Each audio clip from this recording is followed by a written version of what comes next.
Ziara hii ilikuwa inahusisha miradi yote ambayo inatekelezwa katika jiji la Dar es Salaam.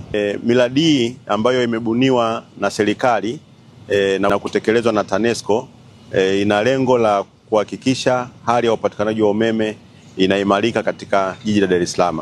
Tunamshukuru sana Mheshimiwa Rais wa Jamhuri ya Muungano wa Tanzania Dr. Samia Suluhu Hassan, ambaye yeye ukweli ameridhia kutoa hela kwa ajili ya kutoa fedha kwa ajili ya kutekeleza miradi hii.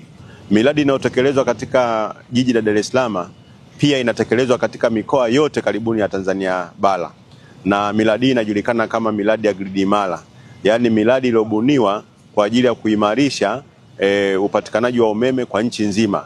Na lengo kubwa la miradi sasa ni kuimarisha miundombinu ya kusafirisha na kusambaza umeme ili kuhakikisha tatizo la katika kwa umeme katika maeneo mbalimbali ya Tanzania linaondoka. Na kwa upande wa TANESCO pia tumekubaliana kwamba kwanza tuongeze usimamizi wa kutekeleza miradi, kumsimamia mkandarasi ili kuhakikisha kwamba mkandarasi anatekeleza miradi kwa wakati na anakamilisha katika viwango vinavyotakiwa.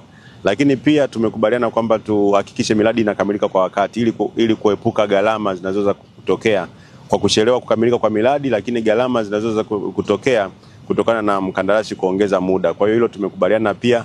Lakini lingine ambalo tumekubaliana na wataalam wa TANESCO ni kuhakikisha kwamba kuna kuwepo na mawasiliano ya ndani ili miradi iwetu iweze kufanyika kwa gharama nafuu, lakini pia iweze kufanyika na kuleta ufanisi unaotakiwa.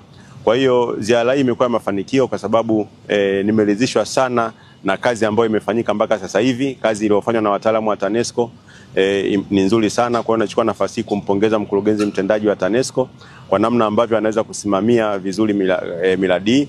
Lakini pia nawapongeza na watumishi wote wa TANESCO kuhakikisha kwamba kazi hii inafanyika vizuri na inakamilika kwa wakati. Tume ya Madini ina furaha kualika wadau wote wa sekta ya madini, ikiwa ni pamoja na makampuni ya uchimbaji, watoa huduma na wafanyabiashara wa madini kushiriki katika jukwaa la 4 la utekelezaji wa ushirikishwaji wa Tanzania katika sekta ya madini LCCF 2025. Jukwaa hilo litafanyika katika ukumbi wa Malaika Beach Resort jijini Mwanza tarehe 16 mwaka 2025 mpaka tarehe 18 Juni mwaka 2025. Muda ni kuanzia saa 2 asubuhi na mgeni rasmi atakuwa ni Waziri wa Madini Mheshimiwa Anthony Peter Mavunde. Kauli mbiu ni ongezeko la ushirikishwaji wa Tanzania katika sekta ya madini, chachu ya ukuaji wa uchumi Tanzania. Jukwaa hili litajumuisha mawasilisho, midahalo, mafunzo, maonesho mbalimbali kutoka taasisi, serikali, makampuni ya madini na watoa huduma migodini. Kushiriki, tafadhali jisajili kupitia link ya rcforum.tumemadini.go.tz au wasiliana na ofisi kupitia barua pepe ya localcontent@tumemadini.go.tz au piga simu namba 0658050500. Mwambie jirani au mwambie jirani kuwa nyote mnakaribishwa.